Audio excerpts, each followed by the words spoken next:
안녕하세요. 저는 돌싱이 된 지 이제 반년 정도 된 여자입니다. 제가 이런 곳에 사연을 보내게 될 줄은 몰랐지만 이혼을 경험하게 될 줄도 몰랐네요. 저는 어렸을 때부터 금슬 좋은 부모님을 보면서 행복한 결혼 생활에 대한 로망이 가득했어요. 다정하고 나밖에 모르는 남편과 귀여운 자식들까지 집안의 웃음소리로 가득한 결혼 생활 말이에요. 하지만 그것은 제 로망일 뿐이었고 막상 실제로 겪어보니 결혼은 현실이더라고요. 모든 것엔 장단점이 있기 마련이지만 제게 있어서 결혼은 단점밖에 없었어요. 제가 오늘 이렇게 사연을 보내게 된 이유는 남편과 시어머니 때문인데요. 저는 남편을 회사에서 처음 만나 사내 연애를 하고 결혼까지 하게 됐어요. 남편은 회사 내에서 분위기 메이커로도 유명했던 직원이었어요. 깔끔한 스타일에 웃기기까지 하니 여직원들에게 인기도 굉장히 많았죠. 남편을 좋아하던 여직원들 중에 하나가 바로 저였어요. 남편은 놀 땐 누구보다 잘 놀고 일할 땐 냉철하고 정확한 사람이었어요. 저는 남편의 잘 노는 모습보다도 진지하게 열심히 일하는 모습에 반했었어요. 하지만 인기가 많던 남편이라 저 같은 사람에겐 관심조차 없을 것 같아서 고백도 못 해봤어요. 저보다 잘난 직원들도 남편에게 고백했다가 거절당했다는 얘기를 듣고 더 용기가 안 나는 거예요.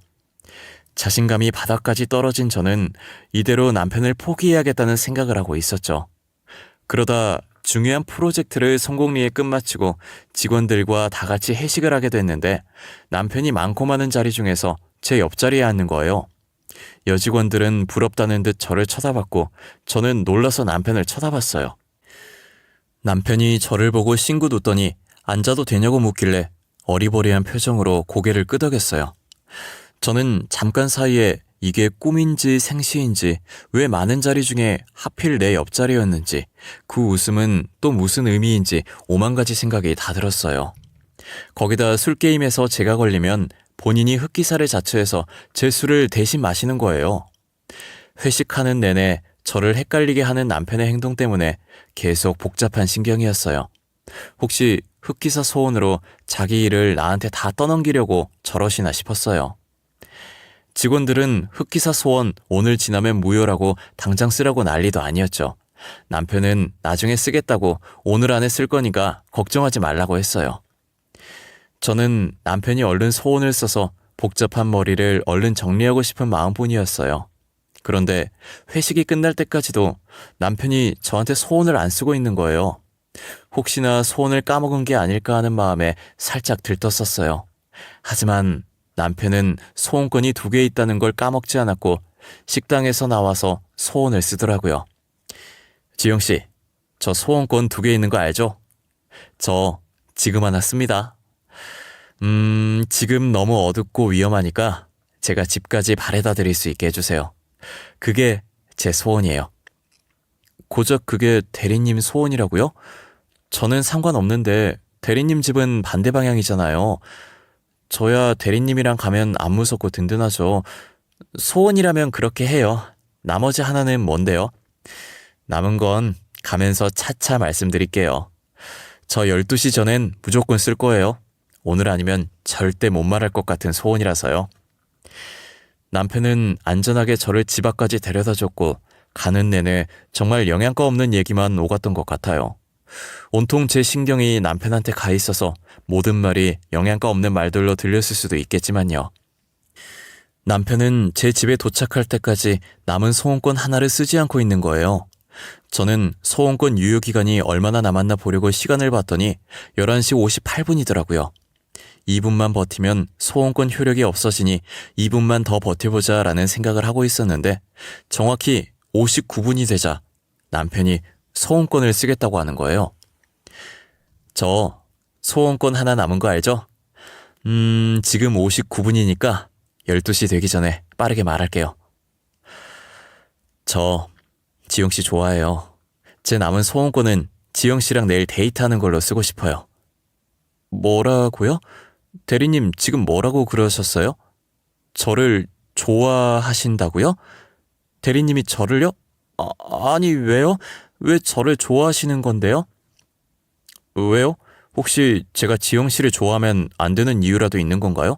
아니면 제가 싫어서 그런 거예요? 싫으시면 이 얘긴 못 들은 걸로 해주세요. 아니요, 좋아요. 저도 대리님 좋아해요. 그러니까 그 소원권 쓰세요. 저희 내일 데이트해요. 가고 싶은 곳 있으시면 문자로 남겨주시고 데려다 주셔서 감사합니다. 저는 갑작스러운 남편의 고백에 당황했고 제 반응으로 남편이 이상한 오해할까봐 횡설수설 좋아한다고 말해버리곤 너무 민망해서 급하게 인사한 뒤 집으로 들어가 버렸어요. 빠르게 방으로 들어와 침대 위에 누우니 심장이 미친 듯이 뛰기 시작하면서 머리가 멍해지더라고요. 방금 제가 들은 그 고백이 꿈은 아닐까 싶은 마음에 볼도 꼬집어 보고 허벅지도 쳐보고 난리였어요. 아픈 게 느껴지는 걸 보니 꿈이 아니라면서 베개를 주먹으로 치고 있는데 문자 알림음이 울리더라고요. 문자의 주인공은 당연히 남편이었고 약속 장소와 함께 제게 귀여운 면이 있는지 몰랐다고 회식하느라 피곤했을 텐데 잘 자고 내일 보자는 말이 덧붙여 있었어요. 저는 뭐라고 답을 보낼까 손가락을 왔다 갔다 하고 글을 썼다 지웠다 반복하다가 결국엔 몇 줄 적었던 거 다 지우고 잘 자라는 말만 보냈어요. 연애가 처음도 아닌데 첫사랑을 시작한 것처럼 수줍고 떨리더라고요. 다음날 회사에 가서도 괜히 신경 쓰이고 남들에게 들킬까 조마조마했죠. 하지만 남편은 아무렇지도 않은지 평소와 똑같이 열심히 일을 하고 있더라고요. 저는 그날 데이트 시간만 기다리느라 일을 어떻게 했는지 기억도 안 나요. 남편은 데이트를 하면서 제게 제대로 다시 고백을 했고 저는 그 고백을 받아주었어요. 회사에 있을 땐 몰랐는데 밖에서 이렇게 따로 보니 또 다른 매력이 있더라고요. 되게 다정하고 세심하게 저를 챙기는 모습에 더 반하게 되었어요. 늘 제 기분부터 생각해주고 뭘 하든 제 의견을 엄청 중요시 여겨주었어요. 사랑을 받는다는 게 어떤 기분인지 알게 해준 사람이 바로 남편이었죠. 남편이라면 제가 그동안 꿈꿔왔던 결혼 로망을 실현시켜줄 수 있을 것만 같았어요. 그렇게 연애한 지 1년이 지났을 때 남편의 청혼을 받아들였고 저희는 결혼을 하게 되었어요. 짧은 연애 기간이라 제 결혼 소식을 들은 친구들이 걱정을 많이 하더라고요. 오래 만나도 남자의 본 모습을 볼 수 있을까 말까인데 1년은 너무 짧은 거 아니냐고 하는 친구들도 혹시 사고 쳐서 급하게 결혼을 서두르는 거냐고 하는 친구들도 있었어요. 연애 기간은 짧았어도 알고 지낸 지는 3년이라고 친구들 만날 때마다 해명하기 바빴던 것 같아요. 저는 이 결혼에 후회하지 않을 자신이 있었고 누구보다 잘 살 자신이 있었어요. 하지만 결혼을 하고 나서 자신만만하던 모습은 온데간데 없어졌고 친구들 말 들을 걸 그랬다는 후회만 가득 차기 시작했어요. 신혼여행을 갔다 와서 신혼집에 들어서는 순간부터는 제게 늘 다정했고 저의 의견을 존중해줬던 남편과 완전히 다른 모습을 한 남편이 존재했어요. 결혼하고 보니 친구들 제게 했던 말 중에 틀린 말이 하나도 없었어요. 남자란 종족은 여자를 꼬시기 위해서라면 뭐든 다 한다고 하더니 남편 하는 행동을 보니까 그 말이 정확하더라고요. 언제는 물 한 방울 안 묻히겠다고 하늘의 별도 따다 주겠다고 해놓고 지금은 설거지에 손빨래에 하도 물을 만져대서 손에 습진까지 생길 지경이었어요. 그동안 연기를 했던 건지 연애 시절 보였던 다정한 모습들은 어디에도 찾아볼 수 없었죠. 남편은 무엇 하나 자기 손으로 하는 게 없었고 전부 저를 통해서 하려고 했어요. 물 가져와라, 리모컨 가져와라. 정말 사소한 것 하나까지 저를 못 시켜 먹어서 안달이었어요. 자기는 일하고 와서 힘들다고 하는데 저도 같은 회사에서 같은 부서에서 일하거든요. 누가 보면 저는 일 안 하고 하루 종일 집에만 있는 사람인 줄 알겠어요. 같은 회사 다니면서 자기가 무슨 일 하는지 제가 다 아는데 그 일이 뭐가 그렇게 대수라고 집에서는 손 하나 까딱 안 하고 왕대접을 받으려고 하는지 모르겠더라고요. 남편은 퇴근해서 집에 들어오면 소파와 한몸이 되어 움직일 생각을 전혀 안 해요. 양말도 벗어서 대충 거실 한가운데 던져놓고 그대로 소파에 누워 폰을 보고 있어요. 배극적이면서 제게 리모컨 달라고 하는데 그게 얼마나 꼴보기 싫은지 몰라요. 항상 소파 바로 옆에 놔두는 리모컨도 손 뻗기 귀찮아서 제게 달라고 하는 거예요. 짜증나긴 하는데 솔직히 남편이랑 말 섞는 게 더 스트레스 받을 것 같아서 그냥 리모컨을 살짝 남편 쪽으로 던져주고 말아요. 그래도 남편은 어느 정도 봐줄만 한데 더 큰 문제는 시어머니였어요. 리모컨을 남편한테 건네주고 나면 항상 정확한 시간에 공포의 휴대폰 벨소리가 들려요. 안 봐도 전화를 건 사람이 시어머니일 것이고 전화 받으면 저녁상 찍어서 보내려고 할 게 뻔했어요. 시어머니는 밥상 사진은 기본이고 설거지 후 그릇 사진, 빨래 사진 모든 것을 보내달라고 해요. 업체에서 나온 사람 마냥 집안일에 관한 모든 것을 찍어 보내달라고 하면서 감시하고 지적하죠. 남편을 어린아기 취급하면서 위생에 신경 좀 써달라고 매일같이 전화하세요. 그렇게 소중한 아기면 제발 시어머니께서 다시 데리고 가서 키우라고 하고 싶은 심정이었어요. 저도 결백증 있는 친정어머니의 영향으로 항상 위생을 중요시 여기는 사람이에요. 오히려 더러운 건 소파에 누워서 꼼짝도 안 하는 식충이 남편이거든요. 제발 저한테 하는 잔소리 반만이라도 남편한테 해줬으면 하는 바람이 컸어요. 자기 몸만 씻을 줄 알았지 아마 저희 남편보다 더러운 사람은 또 없을 거예요. 그나마 지 몸이라도 잘 씻어서 다행이라는 생각까지 들 정도였거든요. 지 몸은 어찌나 끔찍하게 여기던지 밥 먹고 식탁 닦다가 실수로 음식 부스러기라도 남편한테 튀게 되면 얼굴을 아주 있는 대로 구기고선 그 부스러기를 저한테 던지더니 째려봐요. 그렇게 깔끔 떨 거면 거실에 뒤집어 놓은 양말과 아무렇게나 벗어둔 셔츠나 치웠으면 좋겠어요. 남편이고 시어머니고 저를 가만히 놔두는 사람이 없었어요. 저는 아침 저녁으로 시어머니의 전화가 울리면 자동으로 몸이 떨리기 시작해요. 과연 전화를 받으면 무슨 말이 튀어나올까 하는 두려움이 가득 차죠. 아가, 나다. 너 아직 퇴근 안 했니? 저녁상 사진 보낼 때가 됐는데 왜 아직 아무런 문자가 없어? 너네 혹시 외식하니? 밖에서 먹는 음식 몸에 안 좋다고 내가 말했을 텐데. 아, 어머님, 저희 외식 안 해요. 퇴근이 조금 늦어져서 이제 요리 시작했어요. 금방 차려서 사진 보내드릴게요. 10분만 기다려주세요. 너 유기농 음식들만 사서 만드는 거 맞지? 우리 애 입으로 들어갈 건데 신경 좀 써줬으면 좋겠네. 미안하지만 내가 이렇게 부탁 좀 하마. 네네, 제가 알아서 몸에 좋다는 것만 골라서 해먹이고 있어요. 그러니까 너무 걱정하지 마세요. 그럼 들어가세요, 어머님. 자기 아들만 입이고 제 입은 입도 아닌지 정말 사람 기분 나쁘게 말하는데 뭐 있다는 생각이 들어요. 시어머니와 전화를 끊고 나면 기분이 좋았던 적이 단 한 번도 없어요. 혹시 저런 말투들은 시자 붙은 사람들이 타고나는 재주 같은 건가요?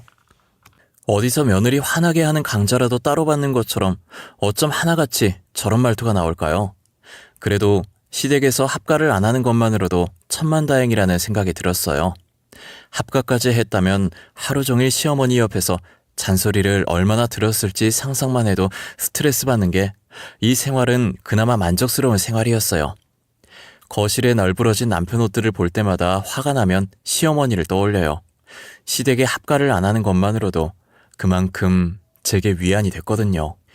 그렇게 하루하루를 버티고 지내고 있었는데 결혼한 지 2년째 되던 해 시댁에 들어가게 된 거예요.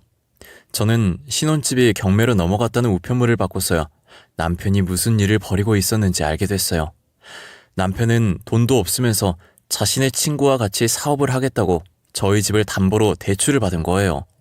친구가 돈 주면 자기가 알아서 다 하겠다고 해서 믿고 줬는데 돈을 받자마자 그대로 날라버린 거죠. 남편은 대출받은 돈을 갚지 못했고 신혼집은 그대로 경매로 넘어가게 됐어요. 혼자 사는 집도 아니면서 왜 혼자 독단적으로 행동을 하는지 이해가 안 가더라고요. 심지어 신혼집 살 때도 남편이 모아둔 돈이 별로 없어서 거의 제 돈으로 냈었거든요. 그런 집을 왜 제 의견 하나도 안 묻고 저런 짓을 벌였는지 진짜 화가 났어요. 당신 이거 뭐야? 우리 집이 왜 경매로 넘어가? 당신 도대체 뭐하고 다닌 거야? 왜 나랑 상의도 없이 우리 집을 담보로 대출을 받은 거야? 사업 좀 해보려고 그랬다 왜? 다 우리 가족을 위해서 그랬던 거야. 돈 많이 벌어서 남의 월급 받는 거 말고 나도 누군가한테 월급 주는 사람이 되고 싶었다고. 지금 당신이 뭘 잘했다고 소리를 질러? 사업도 잘 모르는 사람이 왜 그런 짓을 벌인 거야, 어? 내가 이 우편물을 안 봤으면 영원히 말 안 하려고 했어? 그래? 말하려고 했어. 말하려고 했다고. 난 단지 친구가 알아서 다 해주겠다는 말에 믿고 그런 거라고. 에이, 나라고 이렇게 될 줄 알았겠어? 나도 피해자야. 나도 피해자라고. 나한텐 당신이 가해자야. 알아? 이제 우리 집 어떡할 거야? 당장 다음 주까지 집 빼라는데 어떡할 거냐고. 우리 당장 갈 곳도 없어. 갈 곳이 왜 없어? 우리 집 가면 되잖아. 우리 엄마가 받아줄 거야. 엄마한테는 내가 말할게. 우리 잠깐만 본가 들어가 있자, 어? 이런 사연으로 지옥 같은 저의 시댁살이가 시작됐고 남편은 웃고 저는 울었어요. 별다른 방법이 없으니 정말 울며 겨자 먹기로 시댁에 들어가게 됐어요. 제가 시댁에 가서 좀 놀랐던 게 이제껏 시아버지께서 안 계신 줄 알았어요. 상견례 때나 결혼식 때도 못 봤고 따로 시아버지 언급이 없어서 돌아가셨거나 이혼하신 줄만 알았어요. 그런데 아무런 언급이 없던 시아버지께서 떡하니 시댁에 계시더라고요. 다만 몸이 불편하신 건지 안방에서 계속 누워 계시기만 했어요. 알고 보니 시아버지께서 예전에 사고를 크게 당하셔서 한동안 의식이 없으셨는데 다행히 오랜 시간 뒤에 의식을 겨우 차리셨고 안타깝게 식물인간 상태가 되었다고 하더라고요. 병원에서 계속 모시다가 얼마 전에 집에서 간병하기 시작했다고 들었어요. 간병하시는 분이 따로 있나 했는데 시어머니께서 직접 시아버지를 간병하시더라고요. 시어머니 성격으로 봐서 아픈 시아버지를 제대로 안 보살피고 못살게 괴롭힐 것 같았어요. 하지만 제 생각을 완전히 뒤엎고 시아버지를 엄청 정성스럽게 보살피시더라고요. 계속 누워있으면 욕창 걸리기 십상이라 조그만 몸과 가녀린 팔로 익숙한 듯 시아버지를 요리조리 돌려가면서 욕창에 걸리지 않게 관리를 하셨어요. 그리고 수시로 물수건을 들고 와 시아버지 몸 구석구석 꼼꼼히 닦아주셨죠. 시어머니 혼자서는 힘들어 보여서 제가 도와드리겠다고 했지만 거절하시더라고요. 이제껏 몇 년간 혼자 잘해왔다고, 그리고 계속 자신이 하다가 다른 사람이 하면 익숙했던 손길이 아니라서 시아버지께서 불편해할 것이라면서요. 저는 시어머니를 다시 보게 됐고 그동안 미웠었지만 이런 면에서는 조금 존경하게 됐어요. 하지만 그건 그거고 시댁살이는 어마무시하더라고요. 집에 환자까지 있으니 집안일 가지고 잔소리를 평소보다 배로 하셨어요. 시아버지를 보니 저도 시어머니가 왜 이렇게까지 하는지 이해가 가긴 했어요. 그치만 모든 일들이 제 몫이 된 게 불만이었어요. 지금이 조선시대도 아니고 저는 여전히 손빨래를 해야 했고 청소도 청소기가 아닌 제가 직접 빗자루와 쓰레받기로 청소해요. 아마 요즘 시대에 저처럼 기계의 도움 없이 모든 것을 직접 하는 집은 또 없을 거예요. 거기다 남편은 시어머니 믿고 그러는 건지 합가를 한 뒤로 더 자기 마음대로 살기 시작했어요. 친구 만나서 늦게 오는 건 기본이었고 이젠 외박도 잦아졌어요. 술 먹고 늦게 들어오는 날이면 자고 있는 저를 깨워 라면 끓여달라는 둥, 밥 차려달라는 둥 괴롭혔죠. 알아서 끓여 먹으라고 했더니 쿵쾅거리면서 거실로 나가서는 라면을 봉지째로 들고 와 제 면전에 던지면서 끓이라고 발악을 하더라고요. 제가 반응을 안 하면 자기 무시하냐고 화장대에 있는 물건들을 바닥에 집어던지곤 했어요. 한번 해주는 버릇이 들면 계속 해줘야 해서 저는 끝까지 끓여주지 않고 버텼어요. 그랬더니 갑자기 제 머리채를 잡고 흔드는데 그래도 분이 안 풀리는지 그대로 제 머리채를 잡아올려 누워있던 저를 일으키는 거예요. 제가 놓으라고 소리 지르자 시끄럽다며 뺨을 내리치더라고요. 이런 대우를 받으면서까지 살아야 하나 싶어서 있는 힘껏 남편을 밀었고 저는 방 안에 있던 모든 물건을 바닥에 던졌어요. 그리고 침대 위에 있던 라면을 똑같이 남편 면전에 던지고 거실도 개판으로 만들고 친정으로 도망왔어요. 부모님이 걱정할까봐 아무 말도 못하고 날이 밝는 대로 이혼을 하겠다는 마음을 먹었어요. 이왕 이혼하기로 마음먹은 거 남편에게 하고 싶었던 얘기를 문자로 싹 다 했어요. 남편의 행실과 시어머니의 시집살이 때문에 이혼하겠다고요. 다음날 제가 간만에 단잠을 자고 있었는데 남편이 친정으로 찾아와서 용서를 빌더라고요. 자존심도 센 사람이 무릎까지 꿇고 그러고 있으니 마음이 약해져서 다시 집으로 돌아갔어요. 남편은 집에 와서도 계속 미안하다고 했고 시어머니도 옆에서 미안하다고 했죠. 여보, 그동안 내가 잘못했어. 나 당신 그렇게 나가고 진짜 반성 많이 했어. 그러니까 이혼하자고는 하지 마. 당신 없으면 못 산단 말이야. 아가, 나도 미안했다.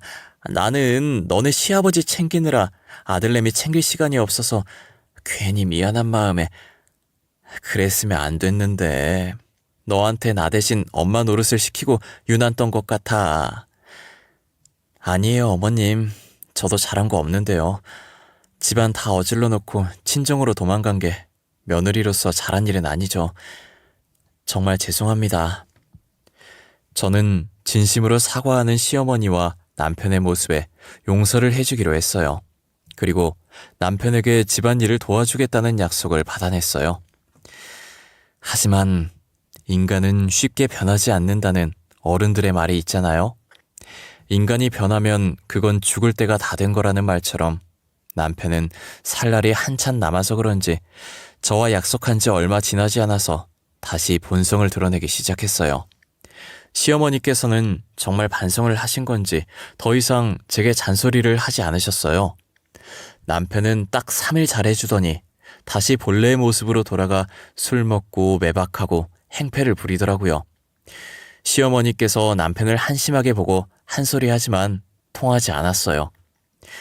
저도 이제 오기가 생겨서 내 손으로 이 인간을 고쳐보자는 생각이 들었어요. 남편과 똑같이 매일같이 친구와 약속을 잡고 늦게 오고 외박을 했어요. 시어머니께는 제가 일부러 이러시는 걸 알고 계셔서 늦게 오거나 외박해도 별 말씀 하지 않으셨어요. 저는 누가 이기나 한번 해보자 싶었고 집에 들어가는 날보다 외박하는 날이 더 많았어요. 그랬더니 아예 저를 바람난 사람 취급을 하더라고요. 너 지금 뭐 하는 짓이야? 혹시 나 몰래 다른 남자 만나고 있냐? 그래서 매일 외박하는 거냐고. 솔직히 말해. 너 다른 남자 있는 거지? 고작 생각한다는 게 그런 쪽이야? 내가 진짜 바람이라도 펴졌으면 하는 건 아니고? 그래야 당신이 피해자고 내가 가해자니까 그런 이유라도 있어야 나한테 화낼 수 있어서. 이게 진짜 돌았나? 너 어떻게 됐어? 뭐 잘못 먹은 거냐? 아님 머리라도 다친 거야? 정신이 가출하지 않은 이상 네가 이렇게 나한테 덤빌 수가 없지. 그래서 또 나 때리게? 당신은 때리는 것 말고 할 수 있는 게 아무것도 없나 봐. 당신 같은 사람이 제일 한심한 게 뭔지 알아? 꼭 자기보다 약한 사람만 골라서 폭력을 행사한다는 거야. 이게 진짜. 야, 너 오늘 내 손에 죽고 싶냐? 아주 죽고 싶어서 환장했지? 남편은 또다시 제 머리채를 잡은 상태로 뺨을 때리기 시작했어요. 정신이 아찔해진 찰나에 갑자기 점점 아랫배가 땡기는 느낌이 들기 시작하면서 통증이 느껴지더라고요. 저는 갑자기 느껴지는 통증에 놀라서 손으로 배를 움켜쥐었어요. 그러다 곧이어 밑에서 따뜻한 무언가가 흐르는 게 느껴지기 시작하는 거예요. 남편은 당황한 듯 뺨을 때리던 손을 멈췄고 저는 그대로 기절을 했던 것 같아요. 눈을 떠보니 흰 천장이 저를 반겼고 제가 눈을 뜸과 동시에 시어머니의 목소리가 들리더라고요. 그리고 시어머니 옆에는 형사 2분이 함께 계셨어요. 아가, 정신이 드니? 여기가 어딘 줄 알겠어? 여기 병원이야. 아이고, 이걸 어쩌든 그래. 뱃속에 우리 손주가 있는 줄도 모르고. 손주라니, 그게 무슨 말씀이세요, 어머니? 알아듣게 말씀 좀 해주세요. 제가, 그리고 병원에 왜, 어머님 옆에 형사님들은 또 뭐고요? 네 뱃속에 우리 핏줄이 있었다더라. 그런데 유산해서 아까 수술했어. 그리고 형사님들은 내가 불렀어. 우리 아들 신고하려고. 너가 당했던 거 이 사람들한테 말하면 돼. 제 뱃속에 아기가 있었다고요? 아니야, 아닐 거예요. 저 입덧도 없었고 아무런 징후도 없었는데 무슨 어머님께서 착각하신 걸 거예요. 아가, 내가 미안하다. 내가 이렇게 대신 사과하마. 정말 미안하다. 우리 아들이지만 나도 도저히 참을 수가 없구나. 시어머니의 말에 의하면 제 뱃속엔 빛을 보지도 못한, 아니 엄마인 제가 알아보지도 못한 아이가 있었고 남편으로 인해 소중한 제 아이를 잃고 말았다는 거예요. 저는 상황을 인지한 후 이불을 손으로 움켜쥐고 몸을 부들거리며 소리를 질렀어요. 그래도 분이 풀리지 않아 침대의 협탑에 있던 화분을 벽에다 던져버렸어요. 시어머니는 저를 안고 미안하다고 진정하라고 등을 토닥거리셨죠. 시어머니께서도 자신이 배 아파 낳은 아들이지만 이번 일은 같은 여자로서 참을 수 없으셨고 본인이 직접 자신의 아들이 한 짓을 경찰에 신고를 한 거였어요. 솔직히 엄마로서 자식을 신고한다는 일이 쉬운 일은 아니잖아요. 저는 시어머니께 너무 감사하기도 하면서 죄송했고 시어머니는 제가 잘 진술할 수 있게 옆에서 증언을 해주셨어요. 저는 시어머니 덕분에 이제껏 남편에게 당해왔던 짓들을 모두 형사분께 진술했고 형사분은 제가 진술한 토대로 진술서를 작성한 후 남편의 영장을 발부했어요. 그러나 남편은 본인이 저지른 짓들을 자수를 하러 이미 경찰서에 가 있더라고요. 본인이 직접 본인 손으로 아이를 떠나보낸 죄책감이 아무래도 큰 듯 싶었어요. 남편은 모든 죄를 자수했고 잘못을 인정했어요. 남편이 모든 것을 인정함으로써 빠르게 재판이 진행되었고 이혼까지 할 수 있게 되었어요. 결국 남편은 임신한 저의 뺨을 때리고 아이를 유산하게 만든 죄로 징역을 피할 수 없었어요. 재판이 끝나고 남편은 제게 죽을 때까지 이 일 잊지 않고 저와 태어나지 못한 아이에게 늘 미안한 마음 안고 살겠다고 울면서 이야기하더라고요. 그게 저와 남편의 마지막 모습이었어요. 제가 재판장을 나가기 전 시어머니께서 제 손을 붙잡았어요. 아가, 그동안 우리가 했던 일들은 다 잊고 새 출발하렴. 우리는 절대 잊지 않으마. 항상 사죄하는 마음으로 살 테니 너는 꼭 행복해져야 한다. 어머님, 제가 행복해질 수 있을지 모르겠어요.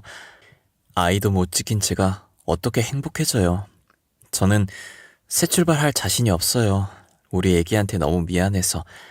그 죄는 우리가 다 안고 가마. 그러니까 넌 꼭 행복해져. 응? 절대 이건 네 잘못이 아니야. 우리 잘못이지.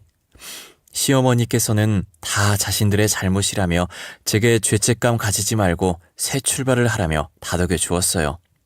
저는 새 출발을 할 수 있을지도 모르겠고 솔직히 새 출발한다고 해서 행복해질 수 있을지 모르겠어요. 뱃속에 자기 애가 있는지도 몰랐던 저인데 어떻게 행복하게 지낼 수 있겠어요. 저는 아직도 가끔 꿈에서 갓 태어난 애기 우는 소리가 들려요. 제 아이의 울음소리를 한 번도 들어본 적 없지만 꿈속에서 우는 아이가 꼭 제 아이인 것만 같았어요. 자신을 잊지 말라고 하는 건지 아니면 저를 원망해서 그런 건지 계속 꿈에 나오더라고요. 한동안은 아이 잃은 충격에 일도 손에 잡히지 않아서 회사도 그만뒀었어요. 저희가 사내 연애를 해서 결혼을 했던지라 저희 부부를 모르는 직원들이 없었고 안 그래도 소문 빠른 회사에 저희 이혼 소식은 다른 소문들보다 빠르게 퍼졌죠. 어차피 일도 손에 안 잡히는데 소문을 핑계 삼아 퇴사를 결정하게 됐어요. 반년이 지난 지금은 나름대로 안정을 많이 되찾았고 아이 꿈을 꾸는 횟수도 줄어들었어요. 새 출발할 자신도 용기도 나지 않아 집에서 누워만 있었는데 이렇게 있다간 정말 죽을 것 같더라고요. 그래서 뭐라도 해보려고 시댁에서 받은 위자료와 퇴직금으로 정말 조그만 공방을 하나 차렸어요. 평소에 액세서리를 좋아했던 저라 액세서리 공방을 만들어서 일주일에 한 번 클래스를 열었어요. 클래스를 통해 여러 사람을 만나다 보니 저도 그분들의 기운을 받고 힘을 낼 수 있겠더라고요. 저의 정신력이 완전히 회복된 건 아니지만 좋은 분들을 많이 만나 일상생활을 할 수 있을 정도는 되었어요. 그래도 가끔씩 불쑥불쑥 아픈 기억들이 떠오르곤 했지만 예전만큼 힘들진 않답니다. 저는 그것만으로도 만족하고 살려고 합니다. 완전히 잊는 것도 저희 아이에게 미안한 일이니까요. 제 이야기는 여기서 마쳐볼까 해요. 여러분들도 저와 같은 아픈 과거 있으시다면 훌훌 털고 일어나셨으면 좋겠어요. 경험을 해보니 계속 가지고 있어봤자 좋을 건 하나도 없더라고요. 그러니 좋은 기억은 오래 간직하고 아픈 기억은 빨리 잊으셨으면 좋겠어요. 지금까지 제 이야기 들어주셔서 감사하고 늘 건강하시길 바랄게요.